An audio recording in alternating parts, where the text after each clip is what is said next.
네, 한 주간 잘 지내셨습니까? 네. 오늘 창세기 32장 1절에서 12절 본문으로 마하나임이라는 제목으로 하나님의 말씀 나누겠습니다.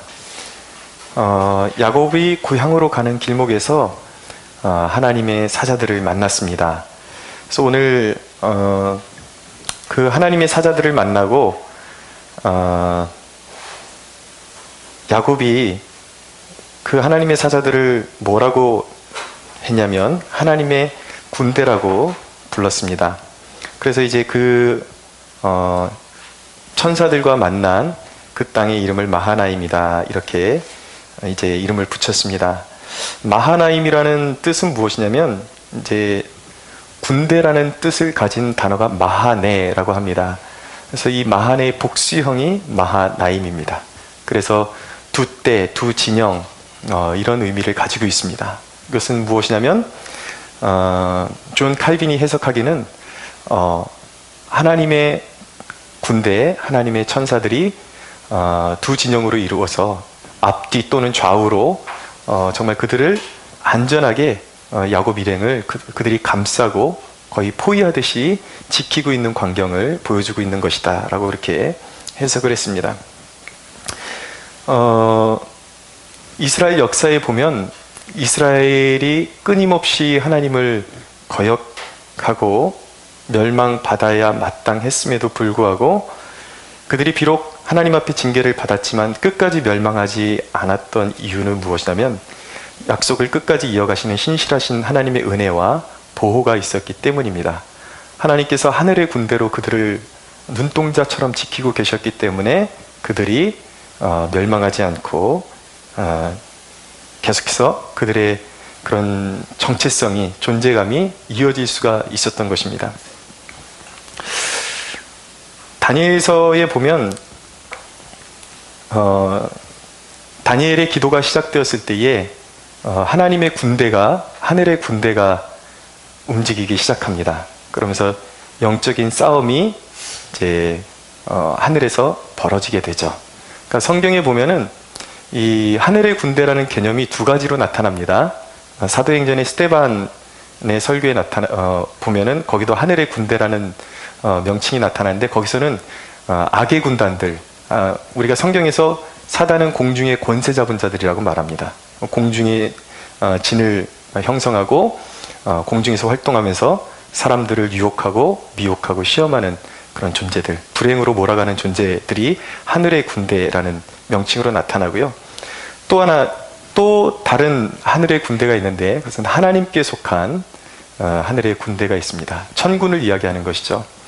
그래서 다니엘서에 보면 이 하나님의 천군과 이 사탄의 세력이 영적인 싸움을 벌이는 것을 보여주고 있습니다.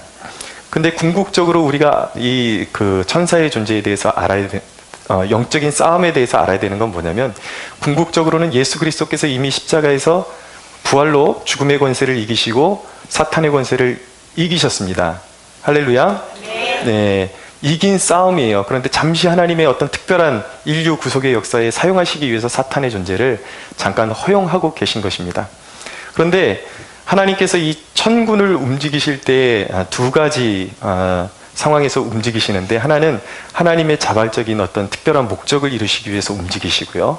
또 하나는 다니엘이 보여주는 것처럼 성도가 기도할 때에 하나님께서 천군을 움직이셔서 도와주신다라는 것을 알 수가 있습니다. 이전에 어떤 학생하고 이야기하다가 자기는 기독교인이고 자기 친척 가운데 목사님들도 있고 그런데 자기는 교회는 나가지만 천사의 존재를 믿지 않는다라고 그렇게 말하는 친구를 만났습니다. 근데 여러분, 성경에 나타나는 이 영적 피조물인 천사의 존재는 이야기 속에 등장하는 피조물이 아니라 실제 하나님이 창조하신 영적인 피조물이고, 그리고 성경에 의하면 천사는 우리를 돕는 영이라고, 섬기는 영이라고 그렇게 말씀하고 있습니다. 엘리사 선지자 때에 아람 왕이 도단이라는 곳에 엘리사 선지자가 있었는데 이제 그곳을 포위하고 완전히 이제 그 엘리사가 있는 곳을 진멸하기 직전에 있었습니다. 그래서 엘리사의 사원이 막 두려워하고 있는데 엘리사가 이렇게 이야기합니다. 두려워하지 말라. 우리와 함께한 자가 그들과 함께한 자보다 많으니라. 그러면서 하나님 앞에 엘리사 선지자가 기도해서 그 사환의 눈을 열어주시기를 구합니다. 그 사환의 눈이 열리고 나니까 너무나도 놀라운 사실은 공중의 하늘에 천군과 불말과 불병거가 그 아람 군대보다 훨씬 많은 그런 천군이 엘리사를 두르고 도단을 두르고 있는 것을 보게 되었습니다. 여러분, 믿음의 백성들이 있는 곳에 하나님의 이런 불말과 불병거로 천군을 통해서 하나님의 보호하심이 있다는 것을 기억하십시오. 주님께 삶을 드린 그 자녀들의 삶의 길목마다 성령이 함께 하시고 천사가 지켜주시니 여러분, 우리는 두려워할 것이 없는 것입니다. 3절에서 7절 한번 볼까요? 3절에서 7절 같이 한번 읽어보겠습니다. 시작. 야곱이 세일 땅 에돔들에 있는 형 에서에게로 자기보다 앞서 사자들을 보내며 그들에게 명령하여 이르되 너희는 내 주 에서에게 이같이 말하라. 주의 종 야곱이 이같이 말하기를 내가 라반과 함께 거류하며 지금까지 머물러 있었사오며 내게 소와 나귀와 양떼와 노비가 있으므로 사람을 보내어 내 주께 알리고 내 주께 은혜 받기를 원하나이다 하라 하였더니 사자들이 야곱에게로 돌아와 이르되 우리가 주인의 형 에서에게 이른즉 그가 400명을 거느리고 주인을 만나려고 오더이다. 야곱이 심히 두렵고 답답하여 자기와 함께한 동행자와 양과 소와 낙타를 두 대로 나누고. 아멘. 이제 야곱이 또다시 또 다른 두려움에 직면했습니다. 이제 라반을 잘 해결하고 나니까 진짜 두려운 존재가 기다리고 있었습니다. 그 존재가 누구냐면 바로 형 에서입니다. 야곱이 2번이나 속여서 장자권을 빼앗았기 때문에 야곱을 향한 그 분노와 그 원한이 그 마음에 맺혀 있었기 때문에 늘 칼을 갈고 있었던 사람이거든요. 하나님께서 분명히 야곱이 돌아오는 길목에 천군이 함께 하는 것을 보여주셨지만 그런 영적인 체험이 있음에도 불구하고 이제 눈을 뜨고 보니까 자기에게 당면에 있는 그 현실 앞에서 당황할 수밖에 없었던 것입니다. 마치 그런 것이죠. 기도하면 평안이 오는데 눈을 뜨면 현실이 보이는 거예요. 두려움이 엄습해 오는 것이죠. 그러나 여러분, 무엇이 현실인지를 우리는 하나님의 백성들은 분명히 깨달아야 합니다. 믿지 않는 자들에게는 눈에 펼쳐지는 것이 현실이지만 하나님의 자녀들에게는 분명히 히브리서는 믿음은 보이지 않는 것들의 증거라고 말씀하고 있습니다. 믿는 자들에게는 영적 세계, 하나님이 일하심, 하나님의 역사하심이 현실임을 우리가 깨달아야 합니다. 야곱은 자신의 그 사환들, 여기 오늘 말씀에 사자라고 이렇게 기록이 되어 있는데 사자들을 앞서서 에서에게 보냈습니다. 그 이유는 무엇이냐면 형 에서에게 생각할 여지를 주기 위해서였습니다. 자신의 어떤 호의를 알려주고 형에 대해서 이런 좋은 마음을 가지고 있다는 것, 그리고 예물을 준비했다는 것을 알려주게 되면은 혹시 그 분노한 마음이 누그러지지는 않을까 하는 그런 연유에서 먼저 보냈던 것이죠. 왜입니까? 악감정이 지금 쌓여있는 상태예요. 근데 이 상태에서 두 사람이 마주치게 되면, 우발적으로 마주치면 그 악감정이 한번 생각해 볼 틈도 없이 그냥 표출될 수가 있습니다. 그냥 형이 그냥 분노에 욱하는 성격에 야곱의 얼굴을 보니까 그 과거가 그대로 떠올라서 그대로 칼을 휘두를 수도 있었다는 것이죠. 그래서 야곱이 그런 것을 미연에 방지하기 위해서 사자들을 미리 보내서 내가 형님을 위한 예물을 이렇게 정성껏 준비하고 있습니다 라고 그렇게 미리 알렸던 것이죠. 이런 방책은 어떻게 보면 나름대로 세상을 살아가는데 슬기로운 대처라고 볼 수도 있을 것입니다. 문제는 그것이 궁극적인 대처가 되지 못한다는 것이죠. 야곱에게 돌아온 소식은 무엇이었냐면 형 에서가 장정들 400명을 거느리고 지금 쫓아오고 있다는 소식이었습니다. 3절을 보면 에서에 대해서 설명하기를 세일 땅 에돔들에 있는 형 에서라고 말하고 있습니다. 이 세일 땅은 원래 성경에 보면 호리 족속의 땅이었습니다. 근데 이 에서가 이제 칼로 호리 족속을 이제 진멸하고 쫓아내고 그것을 차지해서 이제 두고두고 에서의 땅이 된 것이죠. 에돔들이라고 말씀하고 있어요. 이 에돔이라는 것은 에서의 별명입니다. 왜 에서가 에돔이 됐냐면 이 에돔이 불다라는 뜻입니다. 왜냐하면 에서가 허기지고 돌아왔을 때 야곱이 그 붉은 죽을 끓이고 있었는데 그 붉은 죽 한 그릇에 자기의 장자 명분을 너무나도 가볍게 취급하고 팔아버렸죠. 예, 그래서 불다라는 그런 별명이 에서에게 이제 붙여진 것입니다. 그래서 늘 이제 성경의 역사 가운데 이 에서의 후손들은 에돔 족속이다라고 그렇게 불리게 되는 것입니다. 근데 에서는 너무나도 안타깝게 하나님의 뜻대로 살지 못하고 육신이 원하는 대로 그렇게 방탕하게 자기 힘을 믿고 살다가 하나님의 은혜에서 제외되었습니다. 축복을 받지 못하게 되었죠. 근데 신명기 23장 7절에서 8절에 가면 너무나도 참 귀한 말씀이 나타납니다. 하나님께서 에서는 자신이 그릇된 길로 갔지만 에서의 후손들을 하나님께서 잊지 않으시고 그들에게 은혜의 문을 열어놓으셨다는 것을 보여주고 있습니다. 너는 에돔 사람을 미워하지 말라. 그는 내 형제임이라. 애굽 사람을 미워하지 말라. 내가 그의 땅에서 객이 되었음이니라. 그들의 3대 후 자손은 여호와의 총회에 들어올 수 있느니라 라고 말씀하고 있어요. 그러니까 원래 그 하나님 앞에 완전히 낙이 찍힌 그런 불경한 이방인들은 영원토록 하나님의 총회에 들어오지 못하게 되어 있었습니다. 총회라는 것은 하나님의 그 백성들로 영입된다라는 뜻이거든요. 그 교회에 속한다라는 뜻입니다. 그런데 에서 자손에게 하나님께서 에서가 이렇게 그릇된 길로 갔음에도 불구하고 에서 후손들 가운데 하나님의 은혜를 깨닫고 돌아와서 그 하나님의 교회 중에 속하기를 원하는 자가 있다면 그들은 3, 4대 후에 그들의 충성심을 보고 받아주라는 것입니다. 여러분, 우리 하나님은 어떤 하나님이십니까? 어떻게 해서든 죄인들을 위해서 살 기회를 주시고 은혜를 베풀기를 원하시는 분이 우리 하나님이십니다. 우리가 그릇된 길로 갈 때에도 하나님의 자비는 한이 없으세요. 끊임없이 우리를 인내하시고 참으시고 어떻게 해서든 돌아오기만 하면 받아주기를 원하시는 분이 바로 하나님이신 것입니다. 20년이 흘렀습니다. 그 에서랑 그 야곱이 헤어진 지가 20년이 흘렀어요. 그래서 야곱이 밧단 아람에서 라반의 그 시중을 들면서 보낸 지 20년이 흘러버렸습니다. 그 20년 근간에 에서가 엄청난 성장을 이루었습니다.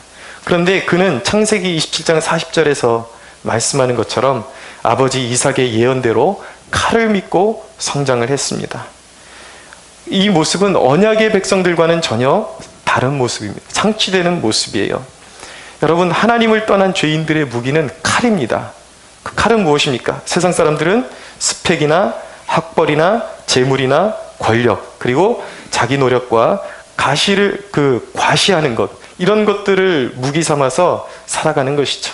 어떤 사람은 말합니다. 하나님을 믿느니 차라리 내 주먹을 믿겠다라고 말하는 사람도 보았습니다. 그러나 여러분, 자신이 얼마나 유약한 존재인 줄 알면 결코 자기 주먹을 믿겠다라고 그렇게 말하지 못할 것입니다. 여러분, 인간이 얼마나 작은 질병 하나에 쉽게 무너집니까? 인생의 난제 앞에 무릎 꿇는 존재가 바로 인간인 것입니다. 그럼에도 불구하고 칼로 흥왕한 자는 칼로 망할 수밖에 없고, 하나님을 떠나서 자기의 도성을 쌓은 사람은 결국 멸망의 길로 갈 수밖에 없음에도 불구하고, 여러분, 우리의 삶의 태도는 어떤가요? 여러분, 내 자식만큼은 여전히 칼을 갈아서 성장하기를 원하는 것이, 이것이 우리의 모습들 아닙니까? 누구의 자식들은 다 믿음으로 성장할지 모르겠지만 내 자식만큼은 그냥 순진하고 그렇게 되기보다 세상에서 모든 사람들 위해 뛰어나고 좋은 그런 스펙들을 갖고 좋은 것들을 가지고 살아가기를 원하는, 여전히 칼을 과시하기를 원하는 우리의 모습들을 보게 됩니다. 그러나 여러분, 이것은 진정한 성장이 아닌 것입니다.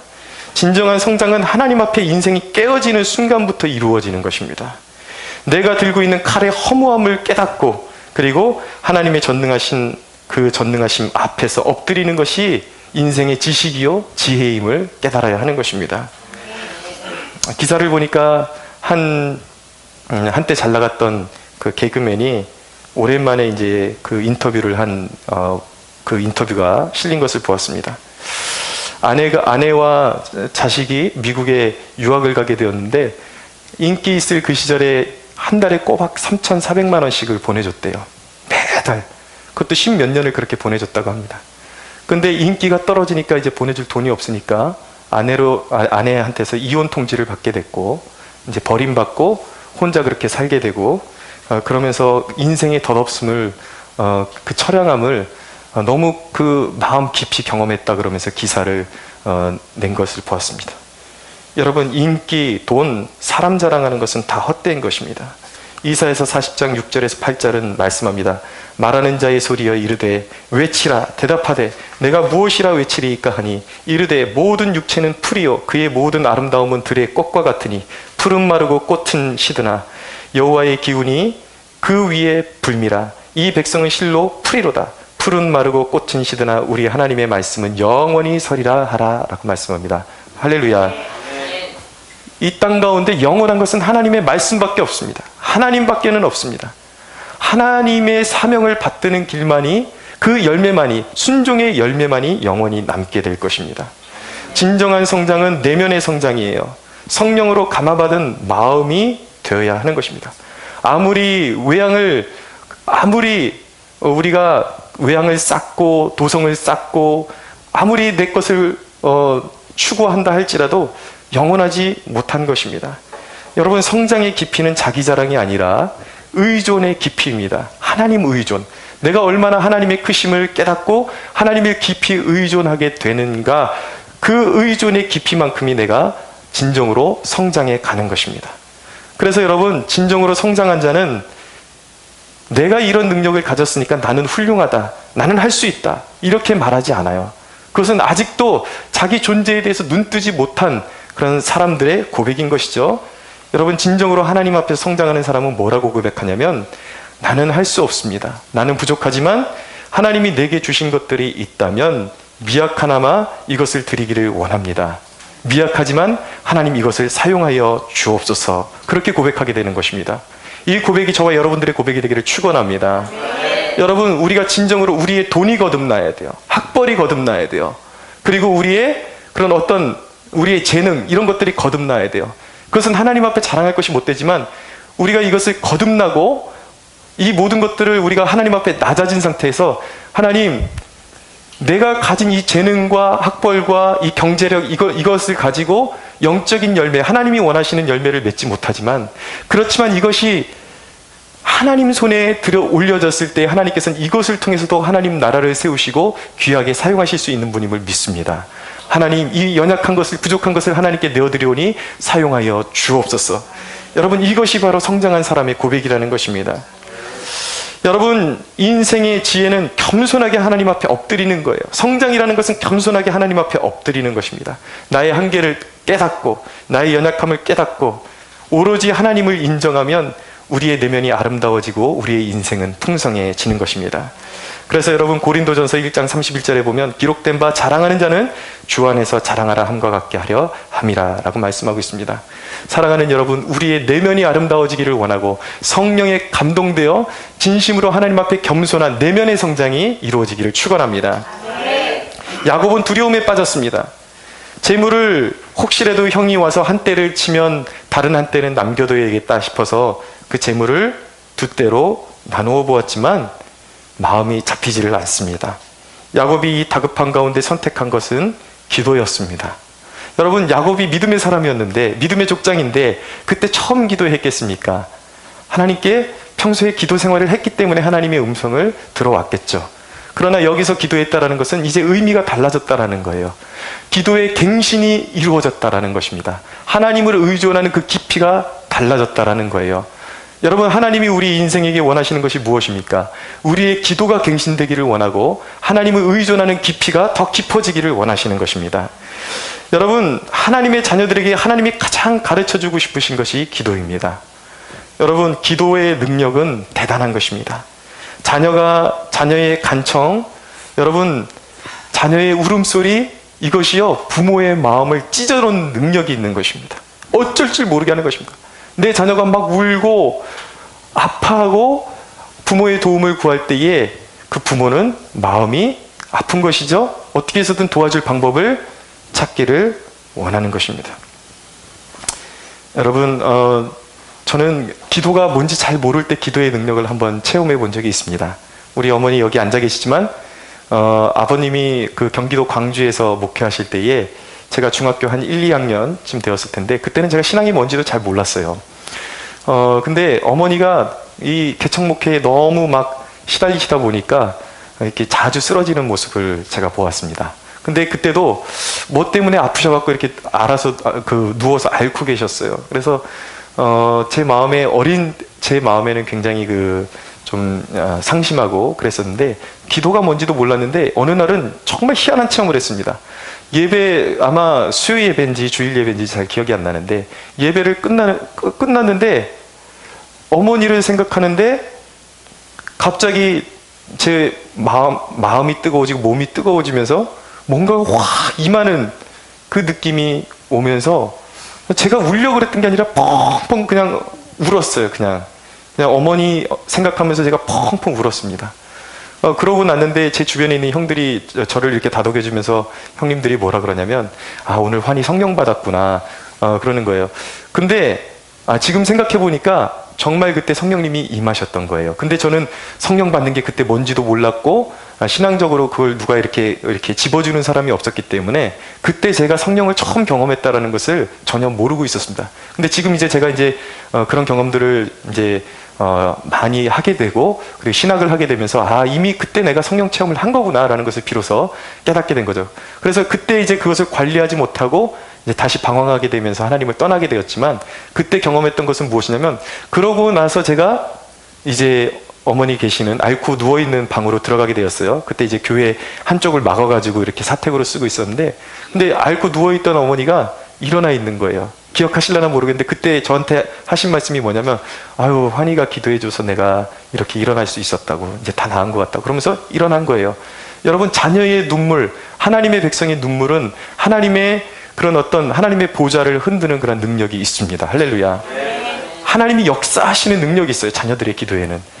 근데 하나님께서는 우리가 단순한 기도가 아니라 더 깊은 기도, 하나님께로 더 가까이 나가는 기도를 드리기를 원하신다라는 것이죠.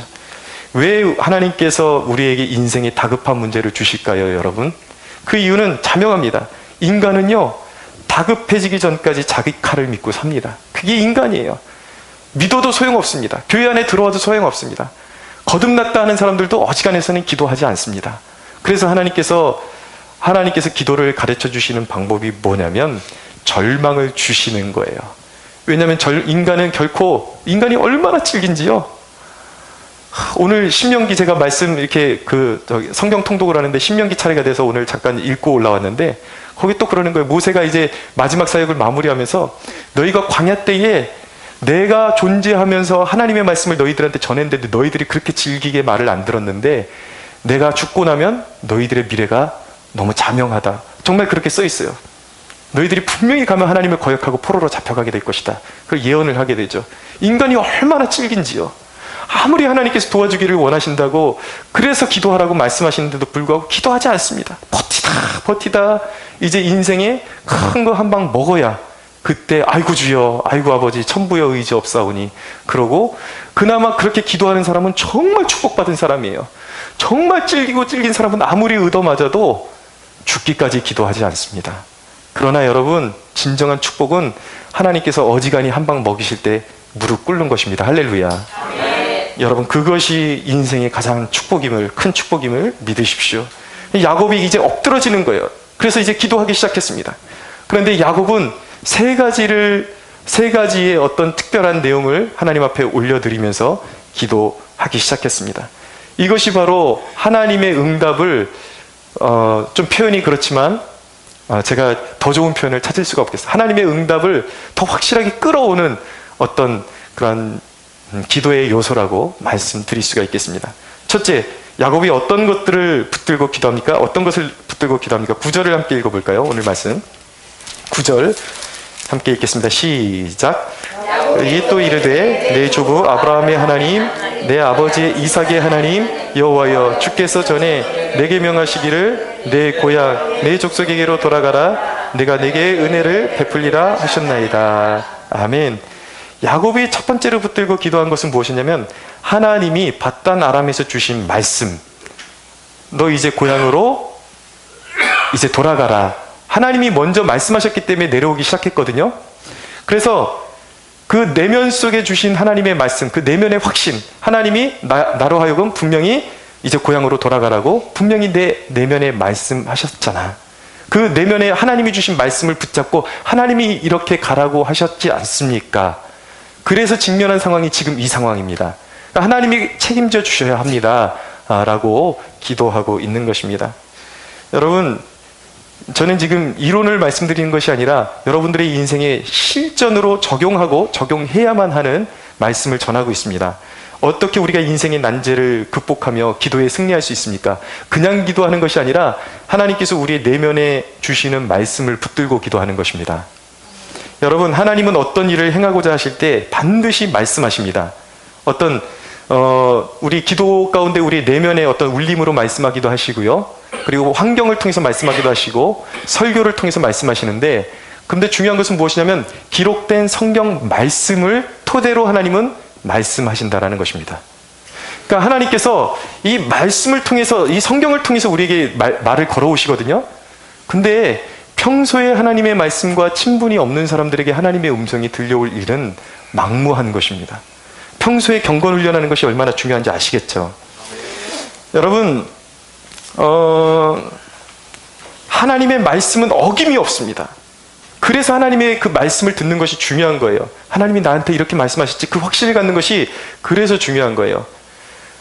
하나님의 말씀은 어김이 없기 때문에 환경이 아닌 하나님이 나에게 어떤 확신을 주셨다면 두려워할 것이 없는 것입니다.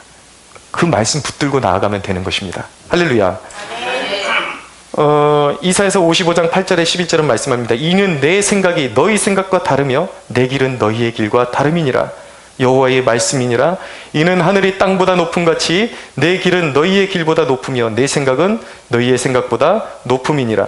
이는 비와 눈이 하늘로부터 내려서 그리로 되돌아가지 아니하고 땅을 적셔서 소출이 나게 하며 싹이 나게 하며 파종하는 자에게 종자를 주며 먹는 자에게는 양식을 줌과 같이 내 입에서 나가는 말도 이와 같이 헛되이 내게로 돌아오지 아니하고 나의 기뻐하는 뜻을 이루며 내가 보낸 일에 형통함이니라 라고 말씀합니다.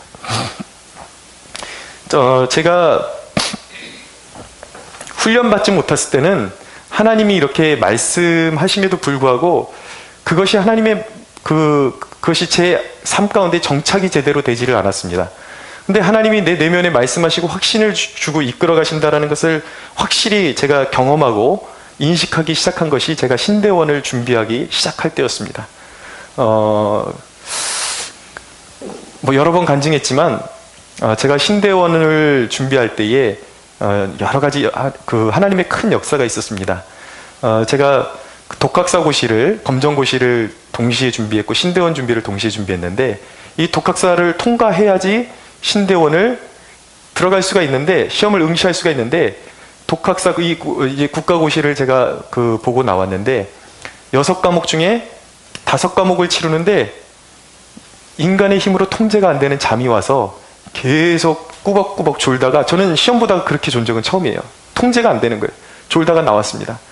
6과목이 그렇게 6과목 중에 5과목이 그렇게 망쳤으니 보람 안 하잖아요. 그래서 신대원 준비할 필요도 없겠다 그래서 얼마나 제가 통곡을 하면서 울었는지 모릅니다. 제가 이 순간까지 좋기 3년 이상을 준비해 왔는데 하나님, 제 인생은 어떻게 되는 것입니까? 그래서 신대원 준비를 포기하려고 그랬어요. 포기하려고 그랬는데 성경을 읽는데 고린도후서 13장에 있는 말씀을 저에게 주시면서, 거기에 어떤 말씀이 있냐면 그리스도 예수께서 약하심으로 십자가에 죽으셨으나 하나님의 능력으로 살아나셨느니라. 이 말씀이 제게 임하는 거예요. 그래서 제 마음이 읽는데 뜨거워지면서 펑펑 울게 되었습니다. 그런데도 그 말씀을 주신 의미를 잘 몰라서 낙심이 잘 사라지지 않았습니다. 근데 여러분, 그러고 나서 시험 결과가 오픈됐는데 어떻게 된지 아십니까? 제가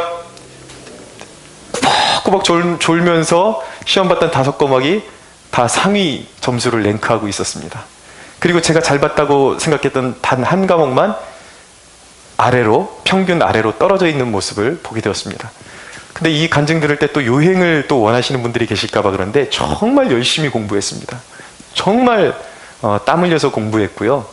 근데 왜 하나님이 그런 저에게 그 상황을 허락하셨을까 생각해 보면은, 네가 한 거 아니야, 너는 내 종이야, 이걸 가르쳐 주시기 위해서 하나님이 그런 상황을 허락하셨던 것 같습니다. 여러분, 무슨 말씀을 드리고 있는 것입니까? 하나님이 말씀하시면 어떤 난관도 뚫고 나아갈 수 있다는 것입니다. 또 한 번은요, 신대원 한 2학년 때쯤에 사역지가 구해지지 않아서 너무 가슴을 졸이고 있고 그런 상황 가운데 있었습니다. 그런데 어느 날 시편 20편을 읽는데 제가 성경을 읽으면서 도저히 납득이 안 가는 그런 감동을 받으면서 그 말씀이 꼭 하나님이 저에게 지금 이렇게 환희야 그러면서 이렇게 속삭여 주시면서 진짜 말씀하시는 것 같이 그런 식으로 말씀이 제 내면으로 들어오는 것을 경험하게 되었어요. 그것이 무엇이냐면 시편 20편 1절에 4절인데 환난 날에 여호와께서 내게 응답하시고 야곱의 하나님의 이름이 너를 높이 드시며 성소에서 너를 도와주시고 시온에서 너를 붙드시며 내 모든 소재를 기억하시며 내 번제를 받아주시기를 원하노라. 내 마음의 소원대로 허락하시고 내 모든 계획을 이루어 주시기를 원하노라. 이 말씀이 제 심령 가운데로 깊이 들어오는 것을 경험하게 되었습니다. 그래서 뭔지 모르지만 응답되었다라는 것을 알게 되었죠. 하나님이 뭔가를 계획하고 계시구나. 근데 제가 결혼할 당시에 아무것도 가진 것이 없어서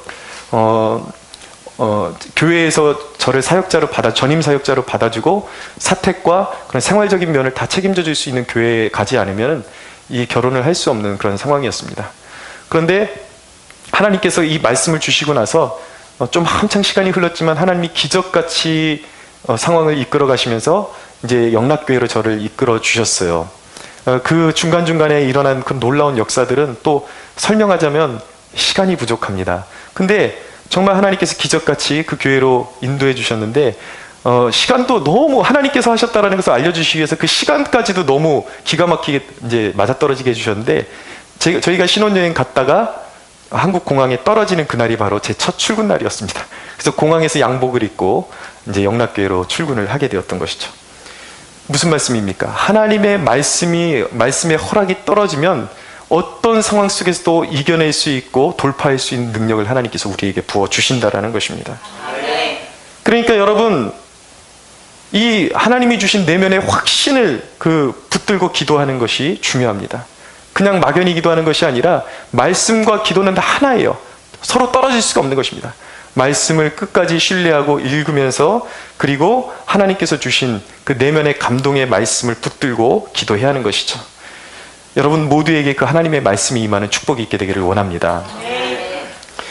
두 번째, 야곱이 무엇을 붙들고 기도했는가? 10절을 같이 읽어보겠습니다. 10절 같이 시작. 나는 주께서 주의 종에게 베푸신 모든 은총과 모든 진실하심을 조금도 감당할 수 없사오나 내가 내 지팡이만 가지고 이 요단을 건넜더니 지금은 두 때나 이루었나이다. 아멘. 야곱이 두 번째로 붙든 것은 무엇이냐면 지금까지 인도해 오신 하나님의 은혜를 붙들고 기도하고 있습니다. 시편 105편 56절에 보면 그의 종 아브라함의 후손 곧 택하신 야곱의 자손 너희는 그가 행하신 기적과 그의 이적과 그의 입의 판단을 기억할지어다 라고 말씀합니다. 이스라엘이 위기를 만날 때마다 하나님께서 말씀하시는 거예요. 너희 가운데 이전에 역사했던 그 역사를 기억하라. 잊지 말아라. 내가 너희들이 위기를 만났을 때 홍해를 가르지 않았느냐. 그것을 기억하라는 것이죠. 왜 그것을 기억하라고 말씀하시는 것입니까? 너희가 또다시 그 역사하시는 능력의 하나님을 반드시 기억하고 그 능력의 하나님을 의지하면 너희 앞에 어떤 문제가 올지라도 동일한 능력을 하나님께서 베풀어 주실 것이다라는 약속의 말씀인 것입니다. 세 번째, 무엇을 붙들고 기도했습니까? 12절 같이 한번 읽어보겠습니다. 시작. 주께서 말씀하시기를 내가 반드시 내게 은혜를 베풀어 내 씨로 바다에 셀 수 없는 모래와 같이 많게 하리라 하셨나이다. 아멘. 세 번째로 붙든 것은 무엇입니까? 궁극적인 하나님의 약속을 붙들고 기도하는 것이죠. 하나님이 나로 하여금 약속의 땅을 주시겠다고 말씀하시지 않았습니까? 약속의 후손들을 저에게 주시겠다라고 말씀하시지 않았습니까? 오늘날로 말하면 이것은 무엇입니까? 하나님께서 우리를 영원히 구원하시기 위해서 예수님의 피값으로 저를 구원하시지 않았습니까? 이 도상에서 험난한 인생의 이 도상에서 멸망하게 하시려고 저를 구원하신 것은 아니지 않습니까? 분명히 하나님의 그 영원한 약속, 구원의 약속이 내게 임해 있음을 믿습니다. 그러니 하나님 지금 이 상황 가운데 저를 도와주십시오라고 기도하고 있는 것입니다. 여러분, 이 약속을 붙드는 자, 하나님의 그 구원의 약속이 신실하게 이루어질 것이라고 그것을 반드시 믿는 자는 죽음도 이길 수 있습니다. 죽음도 극복할 수가 있습니다. 여러분 기억하십시오. 그리스도인이 믿음으로 모든 영적인 싸움을 이길 수도 있지만 믿음의 조상들은 믿음으로 순교의 자리로 나아가기도 했다는 것을 기억하십시오. 중요한 것은 우리가 모든 인생에서 이길 수 있는 힘이 어디서 나오는가? 죽음도 두렵지 않는 그 믿음을 가질 때 우리는 극복할 수 있는 거예요. 할렐루야. 그 죽음도 극복할 수 있는 힘이 무엇입니까? 하나님의 궁극적인 약속을 붙드는 것입니다. 그렇다면 여러분, 우리가 이 대목을 통해서 기도의 의미가 무엇이냐, 진정한 기도의 의미가 무엇인지를 알고 기도해야 하는 것입니다. 제가 3가지로 요약해서 말씀드리겠습니다. 첫째, 진정한 기도의 의미는 보혈의 은혜로 우리에게 주어진 하늘의 은혜에 참여하는 열린 문인 것입니다. 잘 들으십시오, 여러분. 기도는 단순히 소원을 비는 그 정도에 멈추는 것이 기도가 아닌 것입니다. 여러분, 하나님 아버지와 단절되어서 저주 아래에 있던 사람들이 바로 저와 여러분들입니다. 그래서 여러분, 왜 사람들이 땅의 것밖에 모르는지 알아요? 갇혀 있으니까.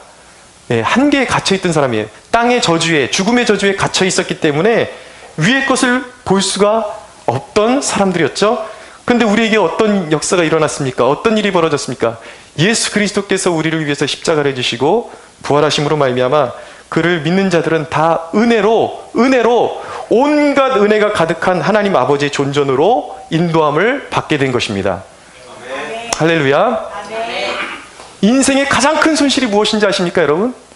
하나님께서 온갖 놀라운 영적인 신령한 축복과 이 천군이 보호하는 이 신령한 복들을 우리에게 주기를 원하신데도 불구하고 그것을 위해서 예수 그리스도께서 희생하셨는데도 불구하고 우리는 그 열린 문으로 들어가지 않아요.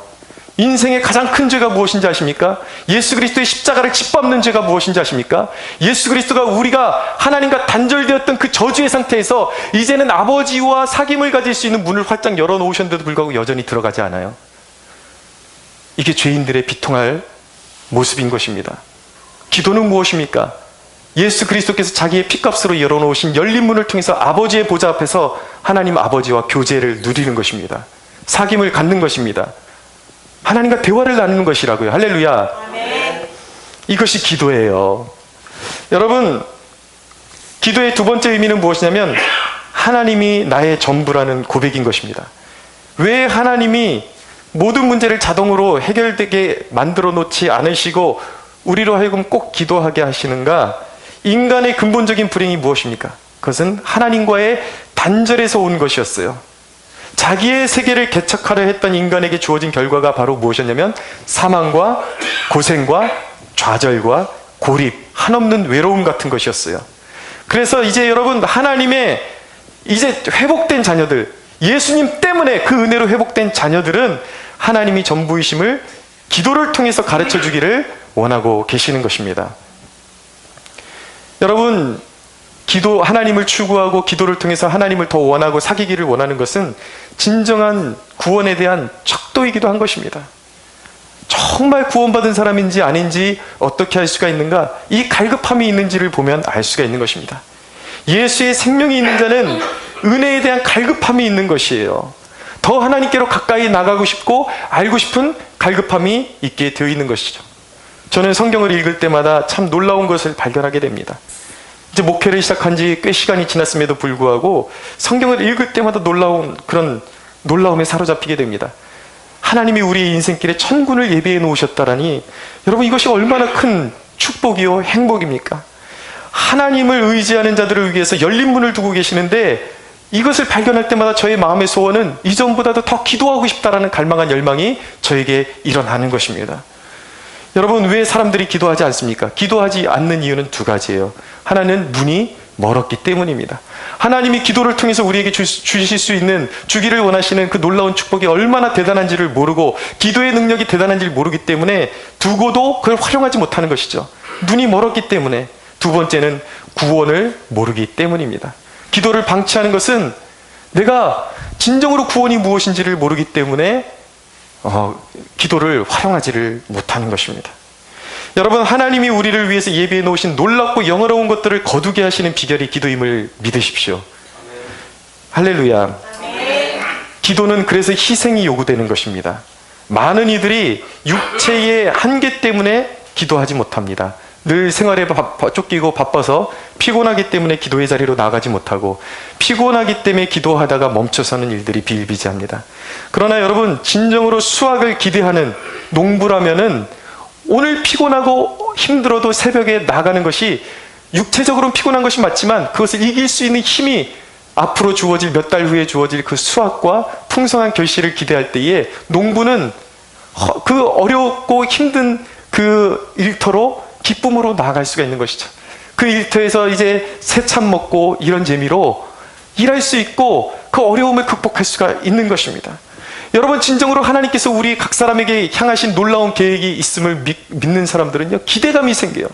그러니까 기도로 내 인생이 만들어진다는 것을 믿는 사람은 정말 그 피곤을 극복하게 되는 것입니다. 새벽에 나와도 피곤하지만 피곤하지 않습니다. 여러분, 어떤 일이 있어도 육체의 한계를 극복할 수 있는 힘이 내 진정한 믿음, 하나님이 내가 기도할 때 내 인생을 복되게 하신다라는, 우리의 인생을 새롭게 하신다라는 믿음이 있는 사람은 결코 피곤에 무릎 꿇지 않는 것입니다. 그래서 여러분, 제가 청년 시절에 제 수련회, 그 청년부에서 가는 수련회는 제 인생에 더 없는 기회였습니다. 그래서 저는 수련회를 갈 때마다 늘 사모함이 있었어요. 그래서 3일을, 이제 예를 들어서 3일을 수련회를 한다 그러면 매일 밤마다 철야를 하면서 하나님 앞에 그렇게 기도를 했습니다. 하나님, 내 인생 주님께 드립니다. 받아주십시오. 그렇게 기도했던 그런 추억과 기억이 있습니다. 근데 여러분, 제 삶에 진정한 간증이 있어요. 여러분, 왜, 죄송하지만 저를 우습게 보지 마십시오. 이게 무슨 얘기냐면, 개척교회 여기 지하에 이러고 있는 목사가 그런 간증거리가 있어봤자, 아니에요, 여러분. 우습게 보지 마세요. 제 인생 가운데 기도가 터질 때마다 인생에 여러 번의 그 고비가 있었고 큰 일들이 있었지만 기도가 한 3년 단위, 5년 단위로 쌓일 때마다 하나님께서 기적적으로 내 인생 가운데 놀라운 일들을 일으켜 주셨던 간증이 있습니다. 그것이 있기 때문에 기도의 위력을 알아요. 그것이 있기 때문에 기도의 재미를 아는 것입니다. 그 간증이 있기 때문에 저는 더욱더 기도할 것입니다. 여러분, 기도의 사람이 되십시오. 천국은 수고를 그치는 곳이에요. 그러나 우리가 이 땅에 있는 동안은 기도해야 하는 것입니다. 모든 영적인 열매들이 기도의 수고를 통해서 맺혀진다는 것을 꼭 기억하시기 바랍니다. 세 번째, 기도는 무엇입니까? 허물을 벗는 시간이에요. 잘 기억하십시오. 이 부분이 우리 성도들이 너무 약합니다. 기도는 내 욕망을 쏟아붓는 시간이 아닙니다. 많은 이들이 기도를 1 더하기 1은 2다. 그러니까 내가 500원을 넣었으면 500원짜리 상품이 나와야 되는 것이다의 수준이 머물러 있습니다. 그러나 기도는 아니에요. 500원을 넣었다고 해서 500원짜리 물품이 나오는 것이 기도가 아니에요. 1 더하기 1은 상식적으로 2지만 하나님께는 1 더하기 1이 100이 될 수도 있고 1000이 될 수도 있고 제로가 될 수도 있습니다. 기적이에요, 여러분. 하나님의 뜻에 따라서 내가 원하는 것을 하나님이 주시는 것이 아니라 내게 가장 좋은 것을 주십니다. 할렐루야. 때로는 그 가장 좋은 것이 고통일 수도 있어요. 고난일 수도 있어요. 가장 좋은 것이 내 생각과는 다를 수도 있다라는 것입니다. 여러분, 기도는 허물과 욕망을 벗는 시간이에요. 이전의 야곱의 모습으로는 가나안에 들어갈 수가 없습니다. 에서에게 지은 죄를 청산해야 돼요. 이제 더 이상 속이는 사람이 되어서는 안 되는 거예요. 더 이상 거짓말하고 남을 짓밟고 이러서는 이런 모습을 이제는 청산하고 가나안 땅으로 들어가기를 원하시기 때문에 에서와 직면하게 하시고 기도하게 하셨던 것입니다. 여러분, 많은 이들이 세상 사람들과 똑같이 살면서 어떤 응답 하나 받았다고 좋아합니다. 그런데 여러분, 그런 것들이 세상 사람들도 가질 수 있는 것들이라는 것을 잊지 마십시오. 분명히 여러분들이 기도해서 하나님이 주셨다면 그건 하나님이 주신 거예요. 그것은 인정해요. 근데 문제는 뭐냐면 그것을 주시는 분의 뜻을 생각하지 않고 그 주신 그 한 가지에 집중할 때에 그것은 참다운 기도 생활을 영위하는 것이 아닌 것이죠. 여러분, 기도는 경건의 시간이에요. 이 경건의 시간을 국어적인 사전적인 의미로 뭐라고 하냐면 어떤 것을 소중히 받들고자 하는 데가 있어서 엄숙하다라는 뜻을 가지고 있습니다.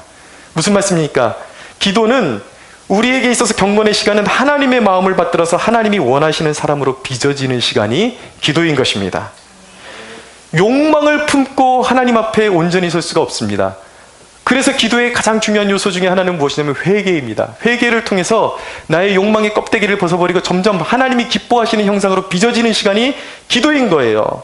그런데 여러분, 이것을 깨닫게 되면 얼마나 놀라운 축복이 되냐면요, 우리가 좀 더 거룩해지고 하나님이 기뻐하시는 형상으로 기도 가운데 빚어지기 시작하면, 그때는 여러분, 하나님이 그 기뻐하시는 자녀를 위해서 그 마음의 소원을 이루어주기 시작하십니다. 할렐루야. 단순히 우리의 마음의 소원이 이루어지는 것보다 더 놀라운 것은 무엇이냐면, 기도하기 전에는, 내가 하나님 앞에 회개하기 전에는 미처 몰랐던, 나도 내 자신을 몰랐던, 내 자신에게 이런 계획이 있다는 전혀 몰랐던 하나님의 계획이 우리의 삶 가운데 들어오기 시작하고, 하나님의 비전이 우리의 삶 가운데 펼쳐지기 시작하는 것입니다. 우리가 생각하는 것보다 놀랍고 큰 일들이 하나님의 품속에 숨겨져 있다는 것을 기억하십시오.